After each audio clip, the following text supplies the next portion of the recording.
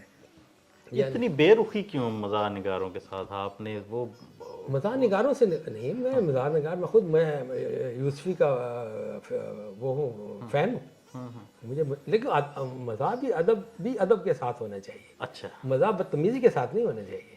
یہ بات ہے. اجی سر، راولپنڈی میں ماشاءاللہ ڈاکٹر عزیز فیصل صاحب ہیں، بہت اچھا.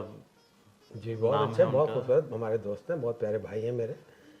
ٹھیک ہے، اچھا شعر گایا ہے، لیکن مزاح سے میں نے آپ کو بتایا نا کہ جو انور مسعود کا مزاح ہے اور جو مشتاق یوسفی کا مزاح ہے، میں ریکمینڈ یہی کرتا ہوں. اس کے علاوہ تو لوگ سارے شاعر سلمان گیلانی صاحب ہیں. ہاں اچھا شعر مزاح کہتے ہیں، ٹھیک ہے، لیکن میرا ذرا تھوڑا سا ہے سائڈ پہ رہنے کا، تو اس لیے میں اتنا نہیں اس میں. اچھا، واہ، زبردست زبردست. میرا ایک شعر مجھے یاد ہے مزاح کے اوپر کہ شاعر ہوں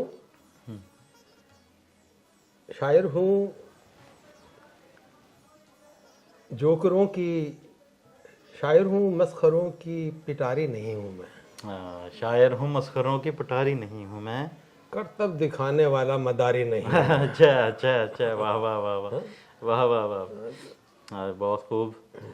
تو آپ نے مزاح نگاری کو جو ہے وہ پسند نہیں کرتے؟ نہیں، پسند کرتا ہوں، میں نے آپ کو بتایا کہ پسند کرتا ہوں، لیکن بہت اعلیٰ درجے کی. اچھا، ہاں، جیسے مشتاق احمد یوسفی ہے اور انور مسعود ہے، یہ واقعی بات کرنے کی کیا بات ہے. یہ آپ انور مسعود صاحب اور مشتاق احمد یوسفی صاحب سے نیچے جو مزاح لکھتے ہیں، وہ ابھی ان کو عمر چاہیے. اچھا، ابھی ان کو اس جگہ تک پہنچنے کے لیے عمر چاہیے. بہت خوب بہت خوب. راحت سرحدی صاحب، میں نے سنا ہے کہ آپ ترنم سے بھی گاتے بھی ہیں اور ترنم سے کبھی کبھی پڑھنے اپنا کلام ہے تو اس کو کسی طریقے سے بھی آپ لوگوں تک پہنچا سکتے ہیں. اچھا، واہ، زبردست. بس یہ کوشش ہوتی ہے کہ بس جو بھی سر کچھ عطا ہو، ہمارے آڈینس بھی سننا چاہیں گے. جی ضرور. یہ میری کتاب سے ہی میں آپ کو جی اگر کہیں تو، برباد نہ کی عشق میں ایک رات بھی سو کر. واہ واہ واہ واہ، برباد نہ کی عشق میں ایک رات بھی سو کر، واہ، پہنچا ہوں اسے ملنے میں دیوار سے ہو کر. واہ واہ واہ واہ واہ، برباد نہ کی عشق میں ایک رات بھی سو کر، پہنچا ہوں اسے ملنے میں دیوار سے ہو کر. واہ واہ، جیسے کہ کبھی لاش کنارے نہ لگے گی. واہ، جیسے کہ کبھی لاش کنارے نہ لگے گی، تم وہ سوچ رہا تھا مجھے دریا میں ڈبو کر. واہ واہ واہ واہ، کیا جیسے کہ کبھی لاش کنارے نہ لگے گی، واہ واہ واہ، کیا کہنا. وہ سوچ رہا تھا مجھے دریا میں ڈبو کر، مہتاب نہ بن جائے اگر جھیل تو کہنا. واہ واہ واہ، مہتاب نہ بن جائے اگر جھیل تو کہنا، تم پاؤں تو دیکھو ذرا پانی میں بھگو کر. ہائے، واہ واہ واہ واہ واہ، کیا کہنا کیا کہنا، بہت خوبصورت ہے. مہتاب نہ بن جائے اگر جھیل تو کہنا، تم پاؤں تو دیکھو ذرا پانی میں بھگو کر. واہ واہ واہ، نچواتی ہے پریوں کو غرض بھوت کے آگے. واہ، نچواتی ہے پریوں کو غرض بھوت کے آگے، حالات بنا دیتے ہیں اوتار کو جو کر.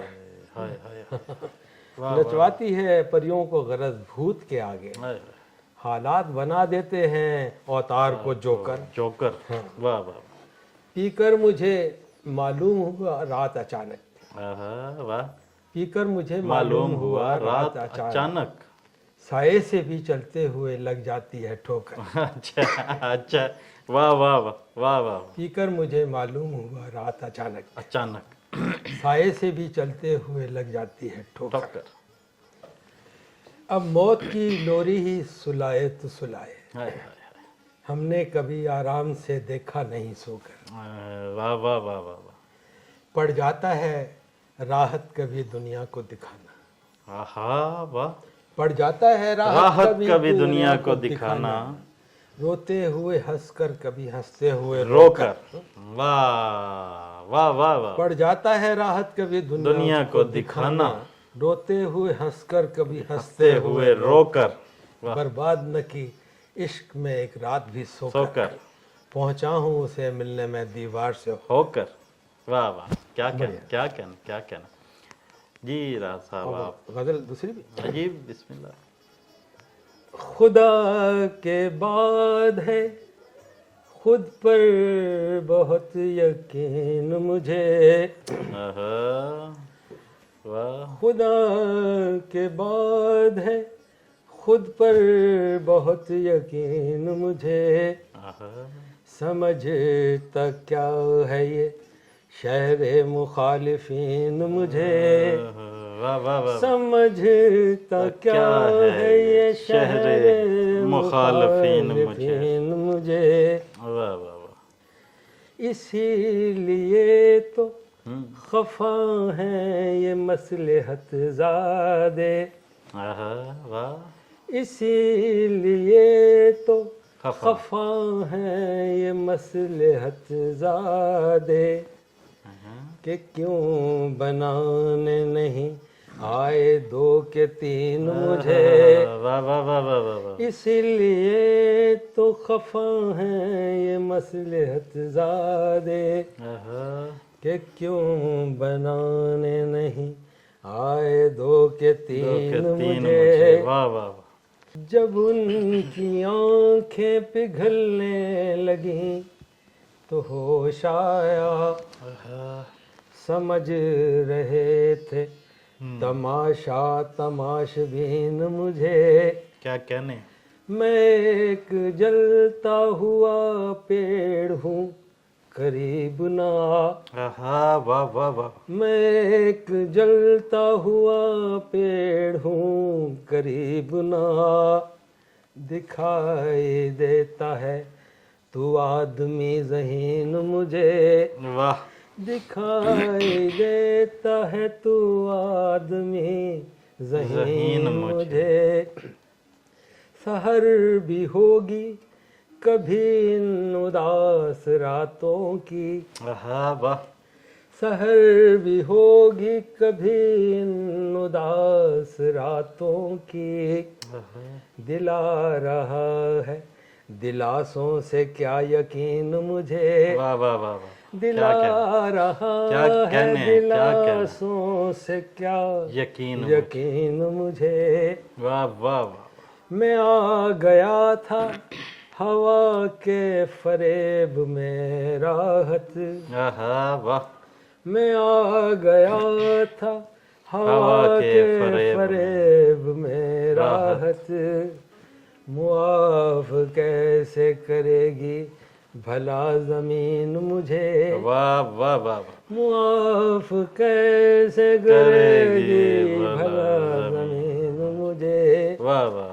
خدا کے بعد ہے خود پر بہت یقین مجھے, سمجھ کیا کہنے راز صاحب. آپ کا بہت شکریہ. ہمارے پروگرام کا وقت ختم ہوا.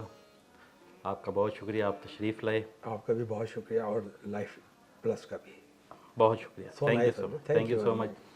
جی احباب, آپ نے راحت سرحدی صاحب کو سنا, ان کی باتیں سنی جو انہوں نے احمد ندیم قاسمی صاحب کے متعلق بیان کیا, جو انہوں نے مزاح نگاروں کی طرف اشارہ کیا. آپ نے سب سنا. کمنٹ میں ضرور بتائیے گا, اپنی رائے کا اظہار ضرور دیجیے گا. دوبارہ ملتے ہیں نئے مہمان کے ساتھ, نئے سوالات کے ساتھ. تب تک کے لیے اپنے میزبان ناصر علی ناصر کو اجازت دیجیے. اللہ نگہبان.